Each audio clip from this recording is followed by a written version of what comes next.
Open చేస్తే నెలకు 600 సంపాదించే సైనికుడి కోసం అన్ని వదిలేసొచ్చిన మహారాణి సీత. నా కోసం కూడా చచ్చేదాకా ఎదురు చూసేవాళ్లు ఉన్నారు, నేను అనాథని కాదు సార్ అని అనేవాడు రామ్. వాళ్లని చూస్తే దేవుడికి కూడా అసూయ అనిపించిందేమో. రామ్ని తీసుకుని వెళ్లిపోయాడు. సినిమా చూసి థియేటర్ నుంచి బయటికి వస్తుంటే ఏదో అన్ప్లెజెంట్ ఫీలింగ్. ఎందుకు రామ్ చనిపోవాలి? ఎందుకు సీత అన్ని రోజులు రామ్ కోసం వెయిట్ చేయాలి? ఎందుకు అంత బాగుంది అన్న వాళ్ళ లైఫ్ లో ఇలా జరగాలి అని అనిపిస్తుంది. మీరు అనొచ్చు ఇది జస్ట్ మూవీనే కదా అని. నాకు మాత్రం హ్యాపీ ఎండింగ్స్ ఇష్టం లవ్ స్టోరీస్ లో. ఎందుకో ఏమో ఒక్క ఛాన్స్ ఉంటే వెంటనే రామ్ ని సీతాని కలిపి రామ్ ఆ రోజు ఆ మిషన్ కి వెళ్లకుండా ఎలాగైనా ఆపేయాలి అనిపించింది. అలా మన తెలుగు సినిమాలలో కొన్ని లవ్ స్టోరీస్ మధ్యలోనే ఆగిపోయాయి. అలాంటి లవ్ స్టోరీస్ చూసాక అలా మనకు ఒక ఛాన్స్ ఇచ్చి మీరు ఈ క్యారెక్టర్స్ ని కలిసి ఉంటే బాగుండు అని చెప్పాలి అనిపించే మూవీస్ చాలా ఉన్నాయి. మూవీలో ఉన్న స్క్రిప్ట్స్ పక్కన పెట్టి వాళ్ళ డెస్టినీ వేరేలా ఉండొచ్చు కదా అని అనిపించే కొన్ని పేర్స్ గురించి మనం ఈ వీడియోలో మాట్లాడుకుందాం. ఉదయ్ అండ్ సంధ్య ఫ్రమ్ ఓయి మూవీ. ఈ 11 గిఫ్ట్స్ లాగా చివరిది కూడా నీతో ఉండిపోవాలనేది నా కోరిక.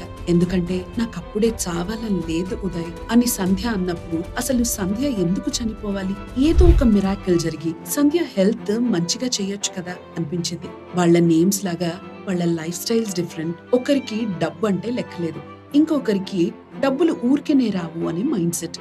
ఒకరు పబ్ లో పార్టీ చేసుకుంటే ఇంకొకరు పబ్ లో డైరీ రాస్తారు. ఒకరు లాంగ్ టర్మ్ గురించి ఆలోచిస్తే ఇంకొకళ్ళు షార్ట్ టైం హ్యాపీనెస్ కోసం చూస్తూ ఉంటారు.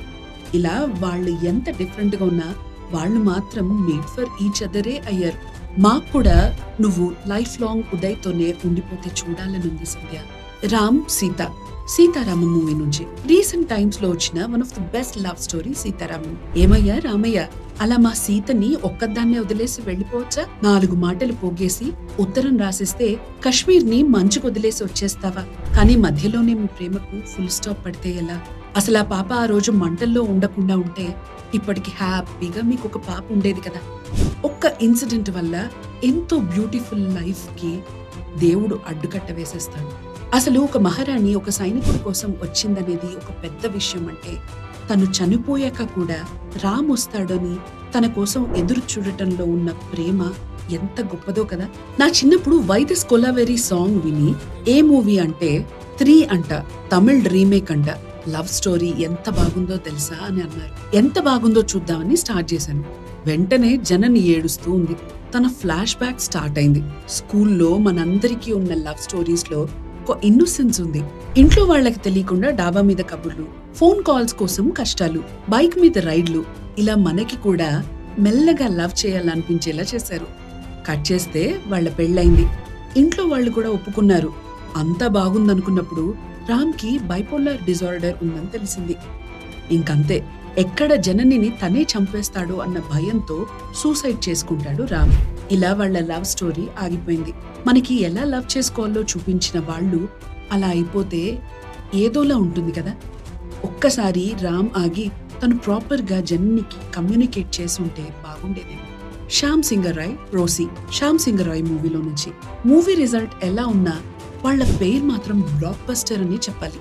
తను ఒక దేవదాసి మరియు శ్యామ్ ఒక సోషల్ రిఫార్మర్. అప్పటి వరకు ఒక గది మాత్రమే తెలిసిన రోజీకి అసలు నిజమైన లోకం ఎలా ఉంటుందో చూపించాడు శ్యామ్. మైత్రిని రోజీగా మార్చి తనకి ఒక కొత్త లైఫ్ ఇచ్చాడు. చిన్న ఇల్లు, ఒక ప్రింటర్ జాబ్, హ్యాపీగా సాగిపోతున్న వాళ్ళ లైఫ్ లోకి శ్యామ్ వాళ్ళన్న ఒక పెద్ద సునామీలా వచ్చి వాళ్ళ బంగారం లాంటి లైఫ్ ని మింగేస్తాడు.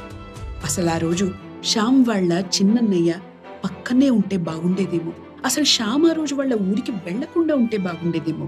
ఏమో, శ్యామ్ వాళ్ళ అన్నని అంత నమ్మకుండా ఉండుంటే బాగుండేదేమో. మాట ఇచ్చి తిరిగి వస్తానని, కానీ ఎన్ని రోజులకి, ఎన్ని ఇయర్స్ కి. కానీ అసలు మాట ఇవ్వకుండా రోజీతోనే ఉంటే బాగుండేదని ఎంతమందికి అనిపించిందో. అప్పటి వరకు తనకంటూ ఎవ్వరూ లేరనుకున్న రోజీకి శ్యామ్ ఒక వెలుగులా ఉన్నాడు. కానీ ఆ వెలుగు ఎక్కువ కాలం లేదు. జాన్ కీర్తన, రాజారాణి మూవీలో నుంచి. బ్రదర్ బ్రదర్ బ్రదర్ రాజారాణి మూవీ చూసిన వాళ్ళు ఆ యాక్సిడెంట్ సీన్ ని చూసి ఏడవకుండా ఉండలేరు. కళ్ళ ముందే కీర్తనను చూసిన జాన్ మూవ్ ఆన్ అవ్వడానికి చాలా రోజులు పట్టింది. మనకి ఒక్క ఛాన్స్ ఉంటే ఆ రోజు ఆ ఐస్ క్రీమ్ బండి రోడ్డు అవతల కాకుండా రోడ్డు ఇవతల ఉండేలాగా చేసేవాళ్ళు. అప్పటి వరకు తనకంటూ ఎవ్వరూ లేకున్నా అప్పటి నుంచి జాన్ ఉన్నాడని హాయిగా నిద్రపోతా అనుకుంది కీర్తన. కానీ మూవీ స్క్రిప్ట్ మాత్రం తనని కంప్లీట్ గా నిద్రపోయేలా చేసింది. వాళ్ళ కెమిస్ట్రీ మూవీలో ఒక మేజర్ పిల్లర్ అని చెప్పొచ్చు. సంజయ్ రామస్వామి, కల్పన గజని మూవీ నుంచి త్వరగా వచ్చాయి అని ఎందుకనిందో తెలియదు, కానీ నిజంగానే సంజయ్ ముందే వచ్చుంటే బాగుండేదనిపిస్తుంది. అసలు ఎందుకు కల్పన ముంబైకి వెళ్ళాలి? ఎందుకు ఆ చిన్నపిల్లలు తనకు కనిపించాలి? పోనీ అప్పుడు అట్లీస్ట్ సంజయ్ ఉన్నా బాగుండేదేమో.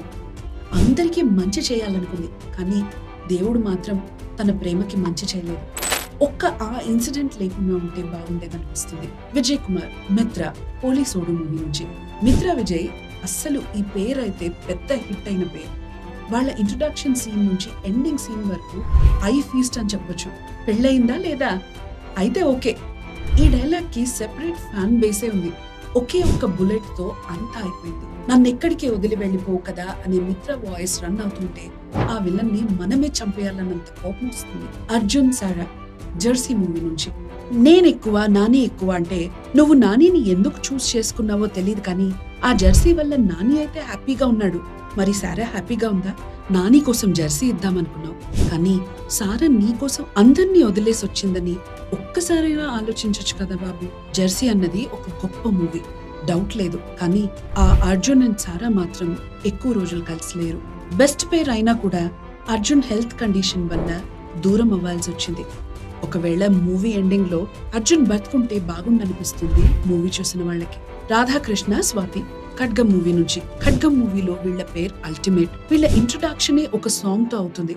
నువ్వు నువ్వు అని బ్యూటిఫుల్ గా ఆలోచింపజేసే సాంగ్ అది. వీళ్ళ లవ్ స్టోరీ గురించి అంతా చెప్పకపోయినా ఆ ఒక్క సాంగ్ తో వాళ్ళు ఎంత డీప్ గా లవ్ లో ఉన్నారో తెలుసుకోవచ్చు. అలాంటి పేర్లో ఒక్కరు చనిపోతే మూవీ చూస్తున్న ఫస్ట్ టైం అయితే కన్ఫర్మ్ గా ఏడిపోస్తుంది ఆ సీన్ కి. ఎంత వద్దన్నా కవరేజ్ కోసం అని చెప్పి వచ్చింది మన స్వాతి. కానీ ఆ రోజు తన ఇంట్లో ఉంటే బాగుండేదేమో కదా. అన్ని అనుకున్నవైతే అది సినిమా ఎలా అవుతుంది? రామ్, జాను మూవీ నుంచి. ఇంకా last but not least Ram and Janu.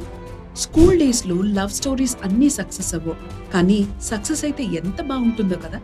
అలాంటి ఒక school day love story Jaanu. ఆ రోజు తను రామ్ ని చూసుంటే హ్యాపీగా రీయూనియన్ అప్పుడు కలిసి వచ్చేవాళ్ళు. రామ్ ముందే తన మనసులో మాటలు చెప్పాల్సింది. జాను నువ్వంటే నాకు పిచ్చి ఇష్టం అని చెప్పి ఉండాల్సింది. ఐ లవ్ యూ అని చెప్పకపోయినా వాళ్ళు ఎంత లవ్ చేసుకున్నారో మనకి తెలుసు. ఆ లవ్ సక్సెస్ అయితే బాగుండేదని చిన్న ఆశ. వేరే యూనివర్స్ లో అయినా ఈ పేర్స్ కి గుడ్ ఎండింగ్ ఉండాలని కోరుకుందాం. శుభం.